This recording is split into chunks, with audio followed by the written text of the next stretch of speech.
Welcome, kings and queens, to another episode of Unapologetic, your number one podcast. This is the show where kings and queens tell their legacies and on. So get ready for the gems to drop and pull up to the table because we're ready. Welcome, everybody. We are back with another Unapologetic episode right here on your number one podcast.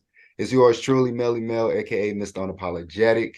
And today, man, it is freezing. Man, we in Michigan. It is cold, y'all. But like any day, man, we keep going like it's hot and sunny. But long story short, I can't believe I finally got this king on the show, man.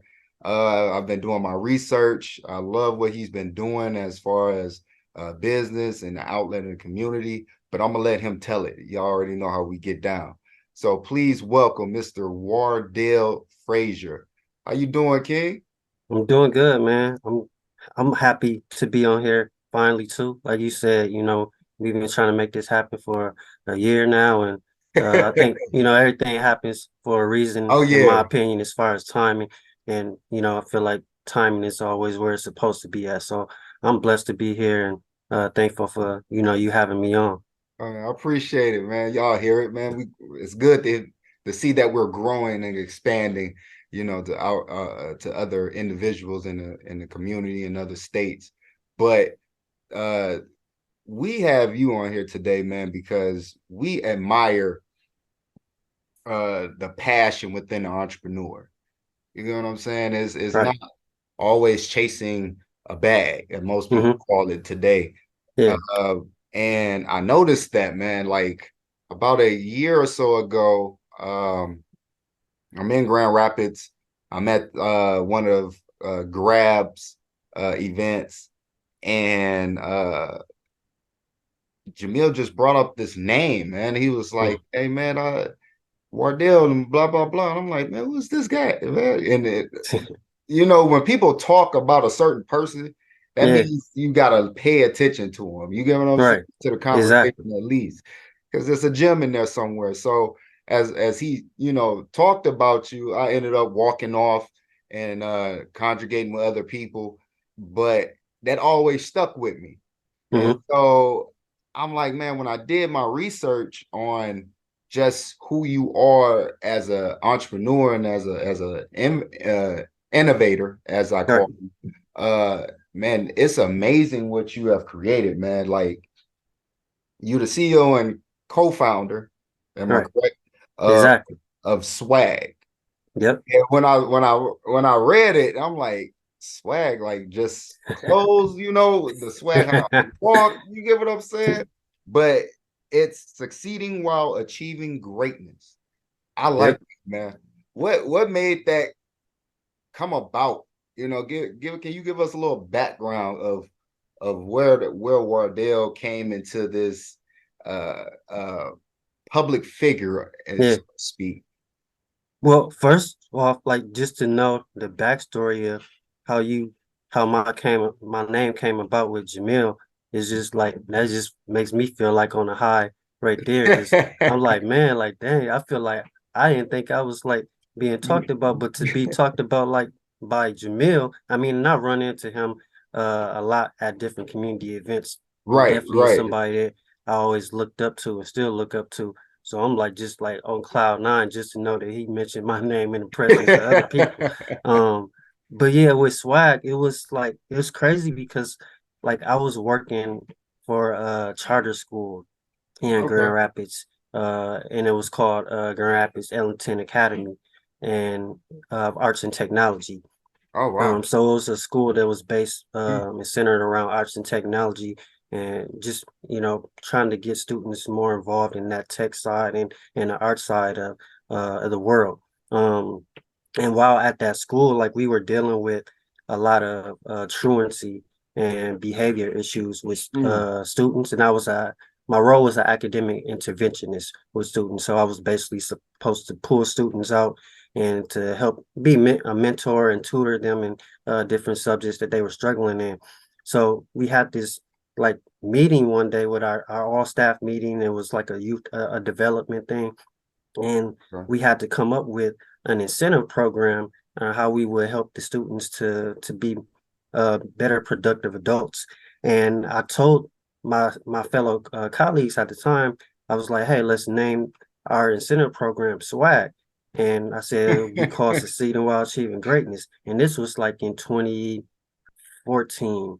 And they were like, okay, whatever, name it SWAG, whatever you want to. And we had to present it in front of our other staff members. And I told them at that day, I was like, y'all laughing at me, but this is going to be the name of my nonprofit organization.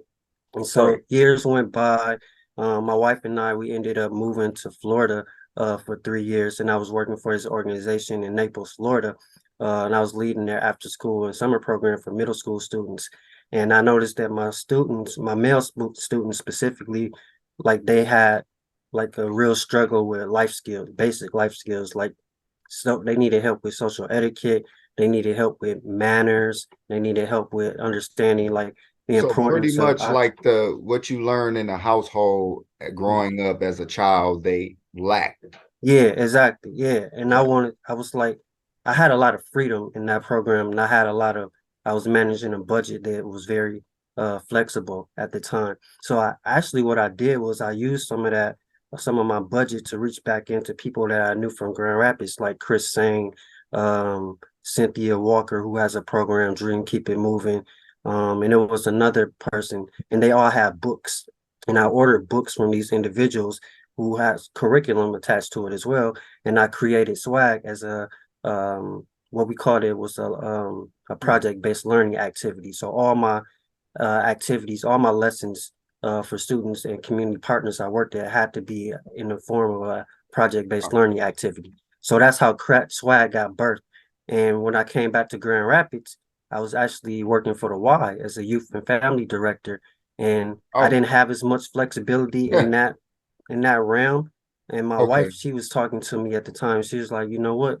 Like you've been working in youth development and working with all these nonprofit organizations for a while now. She's like, you've been making them look good and you've been making them, you know, do what they're supposed to do, but just by doing your job. She's like, why don't you create your own organization and, tweak things how you want to tweak things and move things around how you want to move things around and impact the youth the way that you feel like you can impact the youth. And I was like, Right, okay. right. So So me and her started building this curriculum together and SWAG came about. that's dope. So that's deja vu for me.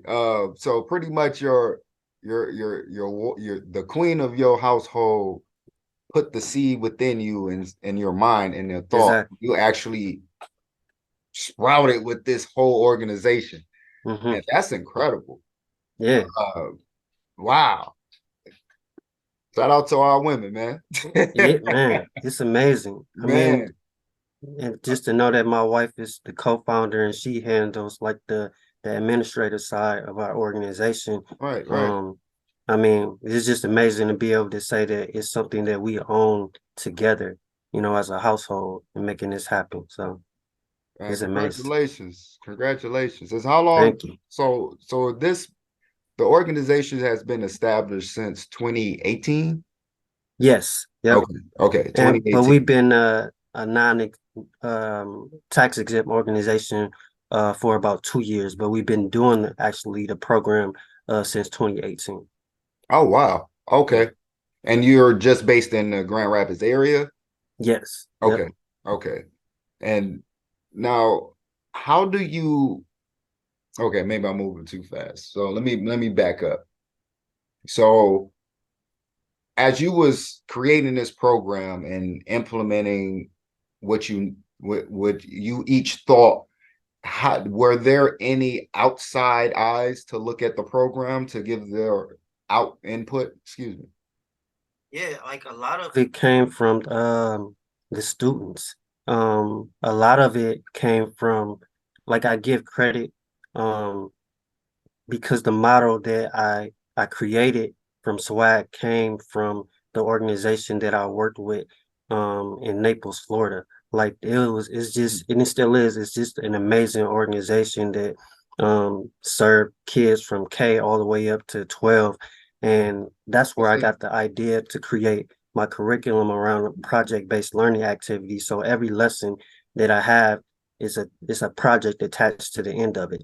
So like, Mm, and I think the unique okay. approach that I got from that specific organization that I tweaked it is I was struggling with how can I get these students more involved and make it more appealing to them. So what I did was every lesson that I have is attached to a cultural icon's life. So like someone like we talk about education or we talk about yeah, let's talk about education. So the importance of education curriculum that I have is based around the life of J. Cole, who is one of my favorite hip hop Ooh, artists of all okay. time. So like kids, you know, they might gravitate towards his music, especially like the record he got with Drake right now, like they Oh killing it. yeah, it's hot. Man, yeah. So, you know, helping them to understand that yes, Drake is a super successful hip hop artist, but many of the young people don't know that he graduated, you know, summa cum laude, um, and Mm, with a communications degree. And he even talked about how, you know, he was trying to go out and do a little PR, and he didn't really have to go out and find anybody to do PR for him because he had a degree in communications.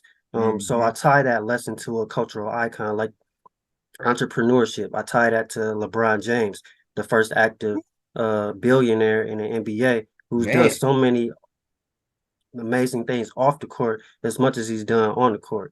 So it's just a unique approach to try to get more, make it more appealing to the students, and make it more, you know, just a little jazz the lessons up a little bit more. You know, they sit right. in the classroom all day long, and then when they come to me for after school programs, like I don't want to just have them sitting there with their heads down. Like I want to make it more appealing to them.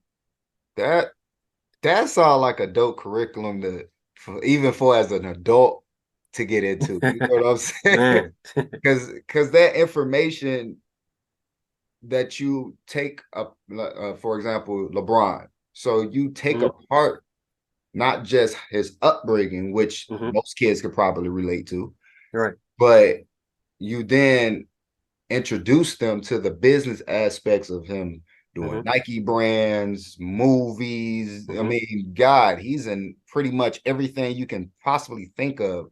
Right. So I like how you able to match you took the time to match, literally match the reality that Hmm. they're living to match the curriculum that they can able to adjust and learn. Right. Man, that dang, that was a mouthful, y'all. But I had to break it down, man, because that was dope. That was dope. So so as you are implementing these programs in the after schools, correct? Right. Are you in only certain schools or certain grades or however it may be? Well, so right, so the focus when I first started SWAG was to work with middle school students. And actually the focus at first was only to work with young boys, young men. And when I Hmm, was in Florida, I was working, I had like at least like 60 some odd boys in my program. And we will have swag like every Tuesday and Thursday, and we will call it like Tie It Up Tuesday. So we'll okay. all wear ties on Tuesday, you know, teaching the boys how to wear ties. But then it kind of morphed in because the females and the young girls in my program they came up to me and said, "Hey, why don't we have any swag program?" And I was like, "Okay, now I got to adjust it because I want to reach." And the girls are saying they need something too. Right, So right. it really like it made me want to reach to a broader audience. So now like I work with Boys and Girls Club a lot. Um, they really actually gave me the first opportunity to teach my program here in Grand Rapids. And on a volunteer basis. Like I just went in, I was teaching my curriculum and I was like, okay, wow, this is cool. Like so I started to develop a little bit more partnerships, some more partnerships. So I've been able to work with Kentwood Public Schools. I was able Hmm, to work with Health Net and some of their educational programs. But the focus that I've been having now for like the last year or so has really been a partnership that I have with organization called Streams, which is formerly hmm. called Streams of Hope. And that program basically it was like just God sent, right? Like they were looking for Okay. someone with my experience in youth development. They basically were letting kids come in and letting them play basketball and saying see you later. And then when I told Wow. them about SWAG and my experience in developing youth program, they were like, okay, like this is what we are looking for. We were looking for something to engage our middle school and high school students and also create career pathways for them as well. And even Right. that's just like them going through technical schools or a 4 year university or going right into the workforce. Like these lessons that we're teaching are providing a pathway for the students to be more productive adults in whatever Right. area that they decide to go into.